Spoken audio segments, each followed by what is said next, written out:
바울이 이 오순절 전에 예루살렘에 도착하려고 서둘러서 지금 예루살렘을 향해 가고 있으면서 밀레도에서 그 에베소 장로들을 초청해서 지금 마지막 당부죠. 뭐 고별 설교라 제목을 붙이기도 합니다만은 마지막 당부, 마지막 고별 설교를 하고 있는 중입니다.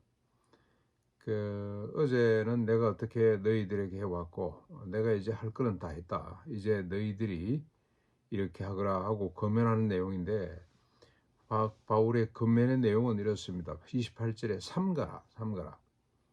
첫째는 자기를 위해서 삼가고 둘째는 온 양떼를 위해서 삼가라 하는 겁니다. 자기 자신과 그리고 그들이 맡아서 돌아와야 될 양떼를 위해서 삼가야 된다. 왜 삼가야 되느냐? 장로들의 위상과 사명이 뭐냐 하는 겁니다. 성령이 성도들 가운데 당신들을 장로들을 감독자로 세웠기 때문에, 그리고 하나님이 자기 피로 사신 교회를 보살피도록 맡기셨기 때문에, 하나님이 그냥 교회만 세워놓은 것이 아니고 장로를 세워서 그 교회를 잘 살피도록 성도들을 구석구석 살피고 그들이 하나님의 기업으로 쓸 수 있도록 맡겨주셨습니다. 그렇기 때문에 너희들이 자신과 온 양떼를 위해서 삼가야 된다, 조심해야 된다, 그런 뜻이죠. 이렇게 해야 될, 삼가야 될 이유가 뭔가? 에베소 교회의 앞날에 대해서 바울이 예언합니다. 29절 30절입니다. 에베소 교회가 앞으로 어떻게 될 것인가? 첫째는 바울이 떠난 후에 사나운 이리가 저들 가운데 들어와서 양떼를 아끼지 않고 해칠 것이다. 불을 보는 듯이 뻔한 겁니다. 이건. 둘째는 뭐냐?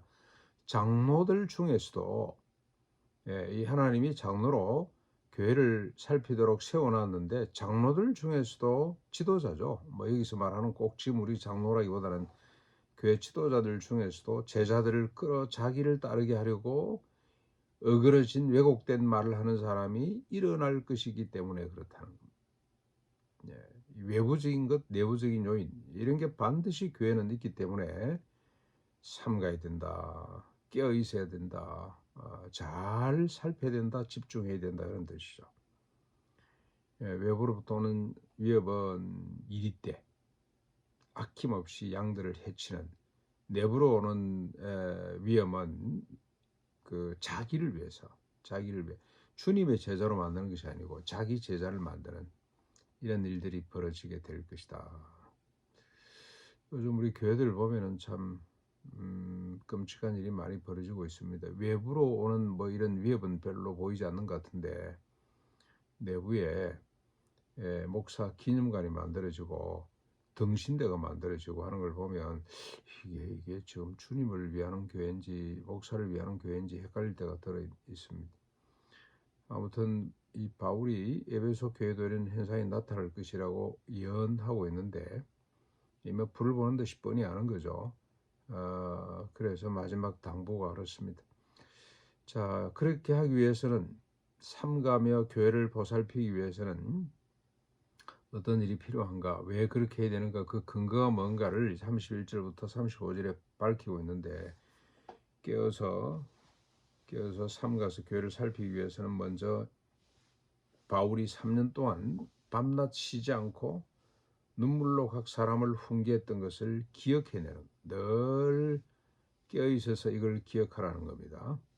그리고 두 번째로 바울이 자신의 손으로 자신과 동역자들이 쓸 것을 충당하여 모범을 보여준 것 같이 이 약한 사람을 돕기 위해서 수고해야 된다는 거, 이게 꼭 필요하다. 너희들에게 이 두 가지 자세가 필요한 거고, 이렇게 해야 될 근거가 또 뭐냐? 장로들을 주와 그 은혜의 말씀에 부탁했기 때문에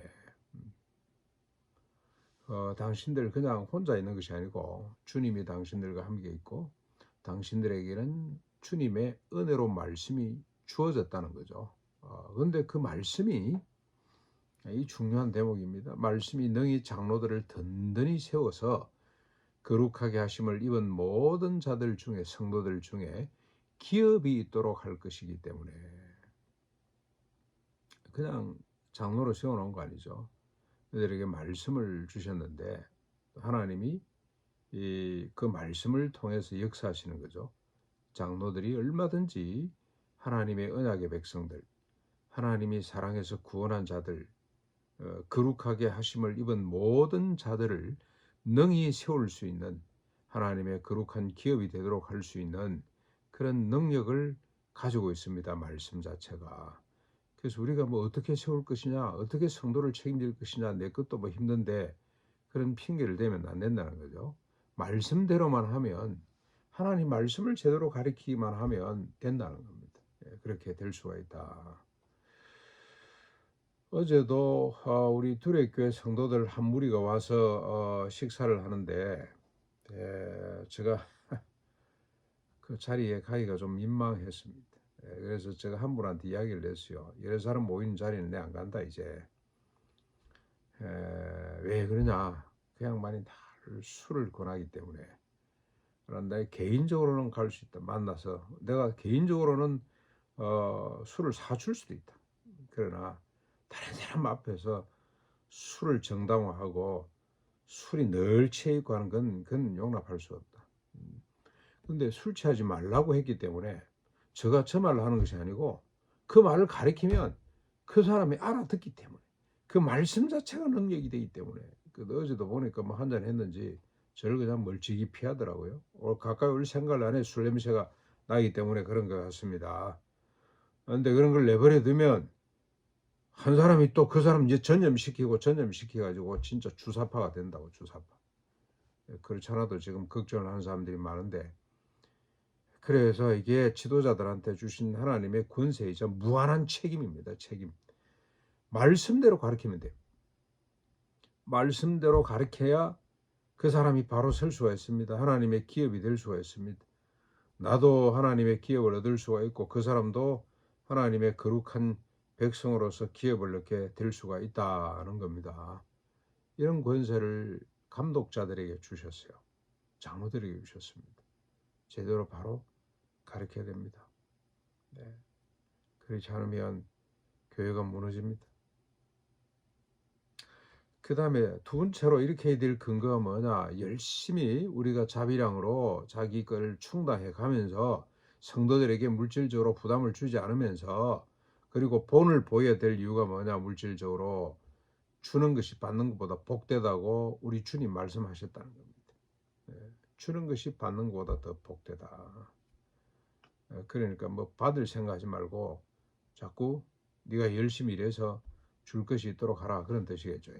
물질적으로 빈약한 사람들이 부담을 갖지 않도록 하는 것이 맞다.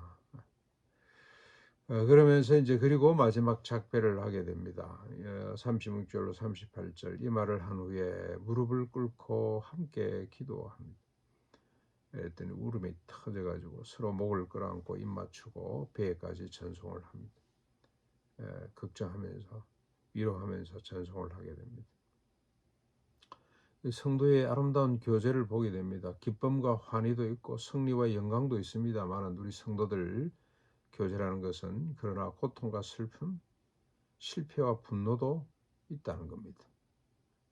그런데 여러분 어떻습니까? 후자가 더 아름답습니다. 더 영광스럽습니다. 더 교회를 하나로 묶어주는 것 같습니다. 큰 핍박을 받고 죽음이 기다리고 있습니다만 갈 수밖에 없고 앞으로 어떤 일이 벌어질지 모르는 위기감이 훨씬 더 성도를 결속시킨다는 걸 우리가 보게 됩니다. 이 월남전에 갔다 온 사람들의 그 결속력은 좀 다르죠. 그냥 일반 군대에서 편안하게 지냈다 나온 사람하고 전쟁을 치르고 나온 사람하고는 차이가 있죠. 트라우마가 많이 있긴 합니다만은 그들의 결속력이라는 것은 참 대단하지 않습니까? 전후이라는 거, 그들이 하나됨, 오히려 고통이 교회를 더 단단히 묶어주는 역할을 하는구나. 그래서 우리도 너무 기쁨과 환희만을 쫓지 말고 교회의 어떤 이 아픔도 같이 하는, 슬픔도 같이 하는, 고통도 오히려 이게 교회를 더 든든하게 만드는 기회가 된다. 여러분, 저 남한 교회보다도 북한의 지하 교회가 훨씬 더 든든하겠죠. 더 결속력이. 우리 저 복룡이 아버지가 지하교회의 지도자였지 않습니까? 근데 그분이 온성군에서는 양복을 제일 잘 만든다는 소문이 나서 북한이나 남한이나 옷 잘 입고 싶은 것은 인간의 욕망이겠죠. 예, 권력 있는 사람들이 이 집에 다 옷 만들러 왔대요. 그래 돈을 많이 주고 하고 그래가지고 돈이 넘쳐났대요. 근데 아버지가 그 돈을 잘 모아놓고 있다가 지하교회들 늘 올 수가 없대요. 한 달에 한 번, 두 달에 한 번. 왜냐하면 발각되기 때문에. 오면 몰래 몰래 아버지가 그 돈을 가지고 있다가 줬답니다. 이렇게 나눠주고 필요한 걸 사서 가도록 그런 역할을 했다 그러는데 지하교회는 그럴 수밖에 없겠죠. 서로 형제보다도 피를 나눈 형제보다도 영적으로 하나된 이 결속력이 이 고통을 통해서 더 단단해졌는데 오늘 예배에서 교회의 아름다운 모습을 보게 됩니다. 서로 끌어안고 목을 안고 같이 울고 함께 기도하고 모두가 다 모든 사람들과 함께 기도하니 다 크게 울며 바울의 목을 안고 입을 맞추고 근심하며 배까지 그를 전송하였더라. 이런 뜨거운 하나됨이 참 너무 영광스럽고 아름다워 보이죠. 우리에게도 늘 이런 영광스러운 모습이 있으면 좋겠다 이런 생각이 듭니다. 오늘 말씀을 통해 자신과 양떼를 위해 삼가고 우리가 삼가고 다 우리 지도자들인데 삼가고 주님이 피로 사신 교회를 밤낮으로 돌아보는 우리의 경험이나 우리 지식으로 돌아보는 거 아닙니다. 하나님 우리에게 주신 은혜의 말씀으로 돌아보는 그래서 바로 세우고 용기를 북돋우고 권면하고 책망할 때는 하고 칭찬할 때 하고 이렇게 잘 살펴갈 수 있기를 바랍니다.